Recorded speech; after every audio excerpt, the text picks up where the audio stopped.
ശ്രീ സിബി മുഹമ്മദ്, ഇത് ഉദ്യോഗസ്ഥരുടേതു കൂടിയാണ്, അല്ലെങ്കിൽ ഈ വീഴ്ച സമഗ്രമായുള്ളതാണ്.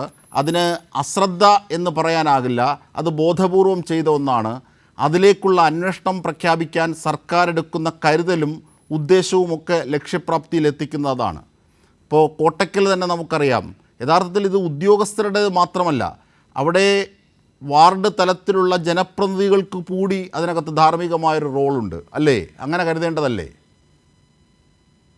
തീർച്ചയായിട്ടും അജിം ഷാ, ഇതിനകത്ത് ഒരു പ്രധാനപ്പെട്ട വിഷയം എന്താണെന്ന് ചോദിച്ചാൽ, കഴിഞ്ഞ 3-4 ദിവസമായി കേരളം മുഴുവൻ എല്ലാ മാധ്യമങ്ങളും ജനങ്ങൾ മുഴുവൻ ചർച്ച ചെയ്യുന്ന വളരെ പ്രധാനപ്പെട്ട ഒരു വിഷയം, കേരളത്തിലെ 65 ലക്ഷത്തോളം ആളുകൾക്ക് ക്ഷേമ പെൻഷൻ ലഭിക്കുമെന്ന് പറയുമ്പോൾ അവരുടെ പെൻഷനിൽ സാമ്പത്തികമായി മെച്ചപ്പെട്ട അവസ്ഥയിൽ നിൽക്കുന്ന സർക്കാർ ജീവനക്കാർ ഉൾപ്പെടെയുള്ള ആളുകൾ കൈയിട്ട് വാരി കവർച്ച ചെയ്യുന്നു എന്നുള്ളൊരു പൊതുബോധം ഇവിടെ സൃഷ്ടിക്കപ്പെട്ടിട്ടുണ്ട്.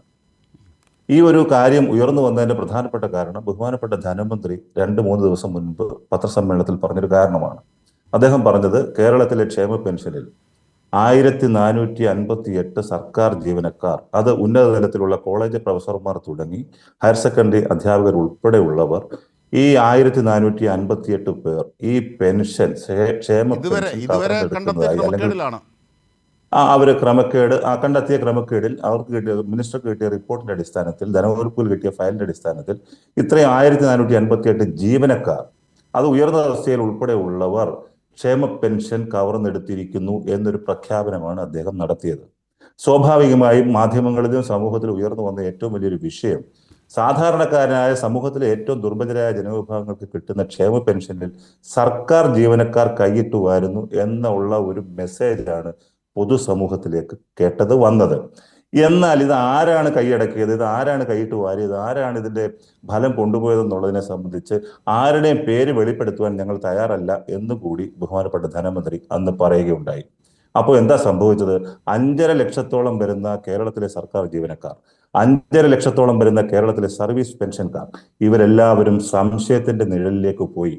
ഇതിൽ ആരാണ് ഈ പണം കൈയടക്കിയത്, ആരാണ് ഈ പണം കവർന്നെടുത്തത്, ആരാണ് ഈ പണം ചൂഷണം ചെയ്തത്, ഈ അവസ്ഥ ചൂഷണം ചെയ്തതെന്ന് ആർക്കും വ്യക്തതയില്ലാത്ത ഒരു സാഹചര്യമാണ് ഉണ്ടായത്. അത്തരമൊരു സാഹചര്യത്തിൽ പ്രഖ്യാപിക്കപ്പെടുമ്പോൾ അത് പബ്ലിക് ഡൊമൈനിലേക്ക് എത്തും, അല്ലെങ്കിൽ അനർഹരായി അവിടേക്ക് കടന്നുകൂടിയവർ, അതിനെ സഹായിച്ചവരൊക്കെ ശിക്ഷ ഏറ്റെടുക്കുകയും ചെയ്യുമല്ലോ. അതുകൊണ്ട് ഇവരെയൊക്കെ പേരറിയിപ്പിച്ച് ഒന്ന് നടത്തണം എന്ന താങ്കൾ ഒരു വളരെ ഉദ്ദേശശുദ്ധി ലക്ഷ്യം വെച്ചുകൊണ്ട് പറഞ്ഞ കാര്യങ്ങൾ അത്ര ശുദ്ധമാണോ?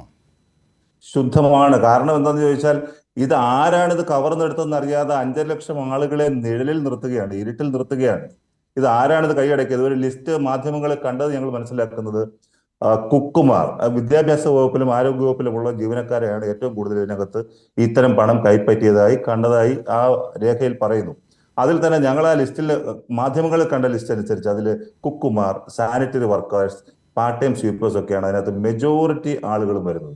നിങ്ങളൊരു കാര്യം മനസ്സിലാക്കുക, കേരളത്തിൽ ക്ഷേമ പെൻഷൻ കിട്ടണമെങ്കിൽ 60 വയസ്സ് കഴിയണം. 60 വയസ്സിന് മുൻപ് ക്ഷേമ പെൻഷൻ കിട്ടുന്നത് 2 വിഭാഗങ്ങൾക്കേ ഉള്ളൂ. അത് വിധവകൾക്കും അതുപോലെ തന്നെ ഭിന്നശേഷിക്കാരായ ആളുകൾക്കുമാണ് ആ പെൻഷൻ കിട്ടുക. അങ്ങനെ അല്ലെങ്കിൽ 50 വയസ്സ് കഴിഞ്ഞ വിവാഹിത അല്ലാത്ത സ്ത്രീക്കാണ് പെൻഷൻ കിട്ടുക.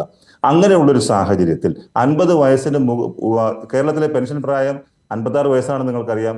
പങ്കാളിത്ത പെൻഷൻകാർക്ക് അത് 60 വയസ്സുമാണെന്നറിയാം.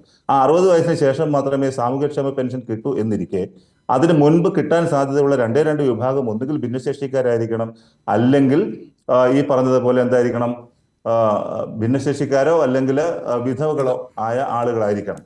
അവരിൽ ആരെങ്കിലും ഈ കുക്ക്, അതേപോലെ തന്നെ സാനിറ്ററി വർക്കർ അല്ലെങ്കിൽ പാർട്ട് ടൈം സ്വീപ്പർ എന്ന് പറയുന്ന തസ്തികകളൊന്നും PSC നിയമനങ്ങളല്ല. ഇവരൊക്കെ അതാത് ഡിപ്പാർട്ട്മെന്റിലെ തലവന്മാരോ ഓഫീസ് മേലധികാരികളാണോ അവരെ സർവീസിലേക്ക് എടുക്കുക.